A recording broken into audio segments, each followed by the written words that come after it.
Good afternoon and welcome distinguished guests, fellow faculty, university administrators, family members, friends, and most important, the graduating class of 2013. Congratulations.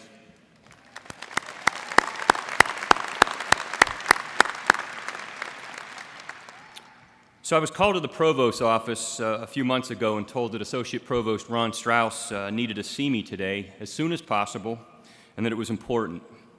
Kind of like being called to the principal's office. So my first thought was, I wondered what was wrong, what had I done wrong? But Dr. Strauss looked me with this sort of serious face, and which quickly turned to a smile, and much to my surprise said, "Would you be our December commencement speaker?" Absolutely, I responded. Thank you, Dr. Strauss. And thank you, Chancellor Folt. This is quite an honor, a chance to be part of this wonderful day at Carolina, and the first commencement ceremony of your chancellorship at the greatest public research university in the world.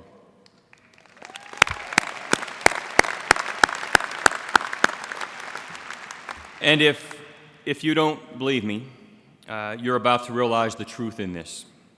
As you walk away from campus on the brick-lined sidewalks that always seem to fill our paths with and soak our shoes after even the slightest rainfall, such as what happened yesterday. Besides feeling incredibly honored, your invitation did a great thing for me. It gave me an opportunity to reflect on my own experience here at the University of North Carolina, a place that I love as much today as I did when I arrived here on faculty in 1995. You might also appreciate knowing that in the eyes of my 4 children, I think this opportunity may have sort of validated me as a cool dad. My 6-year-old daughter, Tessa, thinks I'm playing basketball today at the Dean Dome. And you have to understand Tessa, she recently told a new first grade classmate, Sylvia, whose parents both happen to be Duke faculty, that because she was a Duke fan, she might not be able to be her friend anymore. Safe to say that my kids are Tar Heel born and Tar Heel bred. In pulling together my thoughts and reflecting on my early years as a faculty member here at Carolina, when I wrote some of my most important research papers, I thought it best to visit a few places of tranquility they were important for me during those developmental years here as a faculty member, and places maybe where you too had done some of your most important work. A quiet corner at Wilson Library, the Campus Y, the stacks at the Health Sciences Library, a jog along Gimgle Circle. And I even revisited recently and took a bar stool at the Carolina Brewery just to reflect on something that maybe some of you may have also done during your time here. I think we probably share something in common, and forgive the sports analogy, but given the setting, perhaps this is appropriate. Carolina was a game changer for me, and I'm forever indebted to this opportunity that I've had here for the past 19 years.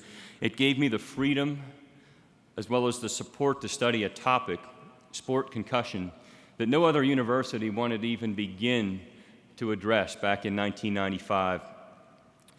But today, Carolina is the leader in this area, and it's something that I think we're all very proud of. Carolina has likely been a game changer for you during your time here, but something tells me that the credibility of your Carolina degree and what it carries with you today as you leave here will be a game changer, a true game changer. But still, much work lies ahead. Your degree is only the foundation. To have earned a degree from the university traditionally ranked among the world's best is quite an accomplishment. You may have heard the news this past Thursday that for the 13th consecutive year, UNC has been ranked as the #1 value in American public higher education. And this is because of stellar academics, outstanding graduation rates, and affordability. And I would add, and perhaps most importantly, because of what you are about to do as an alumnus. You are about to accept the responsibility of adding to the credibility of your Carolina degree. You will carry that responsibility for much longer than the short period of time that you've been here.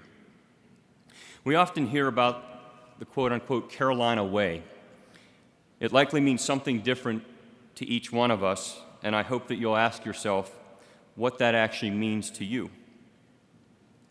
To me, it's not something tangible related to basketball or the old well or the bell. It's a sense of pride associated with just simply telling someone, I'm a Carolina alum, or I'm a faculty member at Carolina, or simply, I'm a Tar Heel. It seems to be ingrained in each of us, regardless of whether we work here, go to school here, or graduated from here. This, to me, is the Carolina way.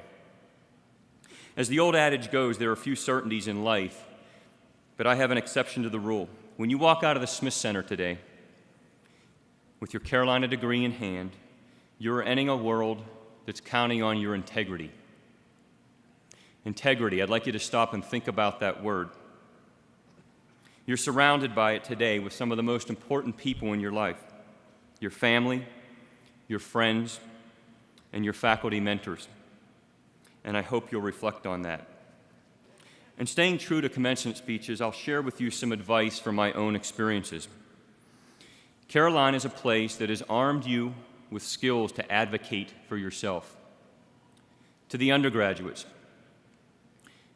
you can do this because of a curriculum founded by worldly liberal arts approaches, but complemented by day-to-day interactions with some of the world's greatest scholars addressing the most challenging problems of our lifetime.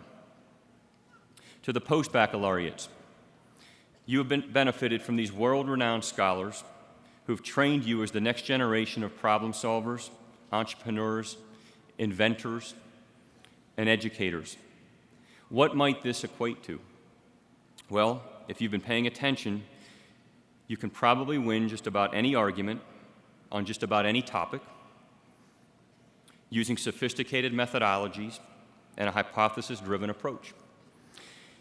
Knowing how to advocate for yourself is so important, and I often preach this point to my own students as well as my teenage sons.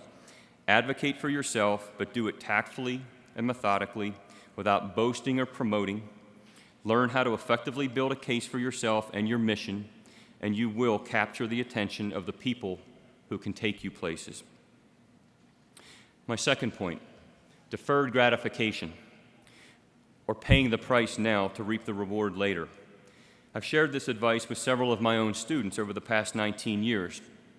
Deferred gratification applies to many aspects of life, but I can think of no better example than the benefit of pursuing your degree or your degrees sooner than later. Education is an investment in yourself, and today is proof that you've earned a return on your investment. You will walk out of Carolina today with letters after your name, and you should celebrate. Your education will never depreciate in value like that of a car or a computer. If you're considering working toward that advanced degree, it will never be any easier than it is to do now. It was two lifelong academic mentors who advised me back in 1992 that it would never be any easier than to pursue my doctorate. So off to the University of Virginia I went immediately after my master's degree. That was not an easy decision, given that I had to turn down 3 job offers, including one with the Pittsburgh Steelers on their medical staff, something I had been doing as a graduate assistant during my master's degree at the University of Pittsburgh. Having grown up in Latrobe, Pennsylvania, just outside of Pittsburgh, that would have been the easier path and a popular decision for me at that time. This was the best advice, however, that I've ever received, and it allowed me to chase a dream of becoming a sports medicine researcher, something I still cherish today. So deferred gratification certainly paid off. So once you have those letters after your name, you'll keep them forever.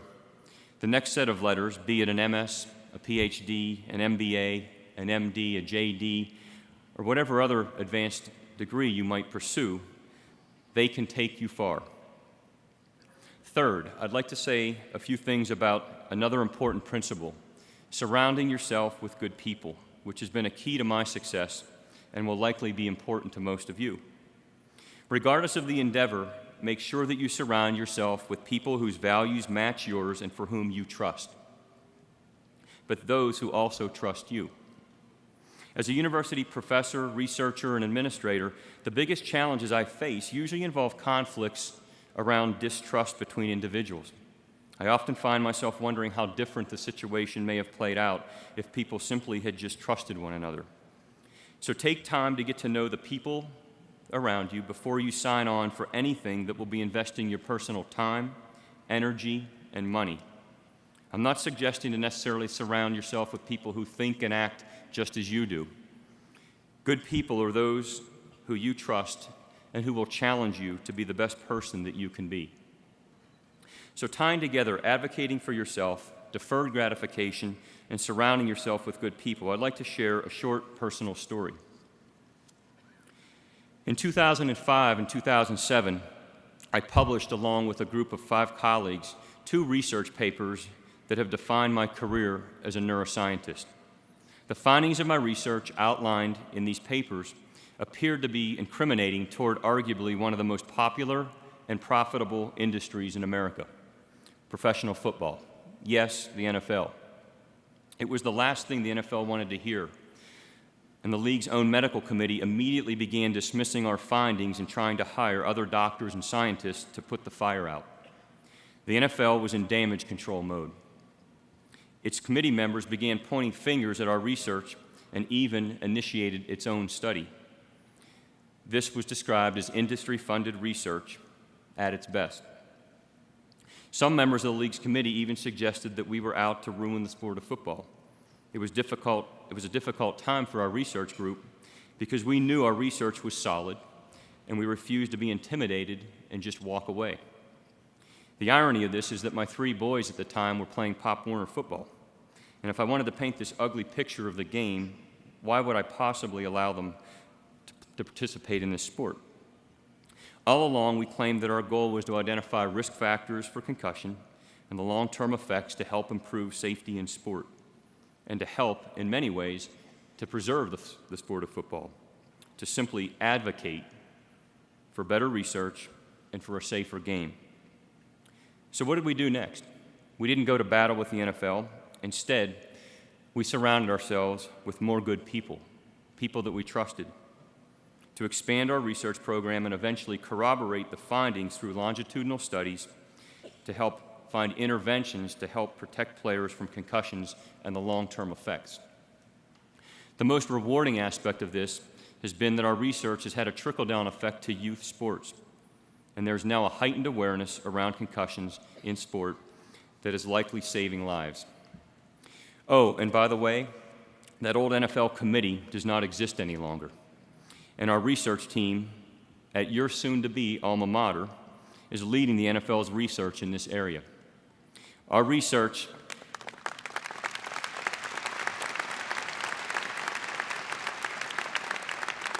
Thank you. Our research led to a 40% reduction in concussions sustained on the kickoff over the past 3 seasons in both the NFL and the NCAA. And yes, this took time, patience, and yes, much deferred gratification as a result. So remember to advocate for yourself and for what you believe in. Surround yourself with good people, and when you know you're right and your integrity is intact, you will persevere. And just a quick update on Tessa and her friend Sylvia. We received a call from Sylvia's mother on Thursday night to let us know that they are a house divided because Tessa has converted Sylvia into a Tar Heel fan. So, I guess even at age 6, you can advocate for what you believe in and most certainly for what you know is right. So in closing, trust what the University of North Carolina has trained you to do, and you will make a difference. Trust what your predecessors have done with their degree. Trust that it's added credibility to your degree. And now the ball's in your court. You have the responsibility to add continued credibility and, yes, integrity to your degree for those who will follow you. It's time to move forward and to explore. And in the words of Raymond Lindquist, courage is the power to let go of the familiar. Think of that. Courage is the power to let go of the familiar. Let go of Carolina and Chapel Hill for now, but trust that we'll always be there for you. Thank you and congratulations.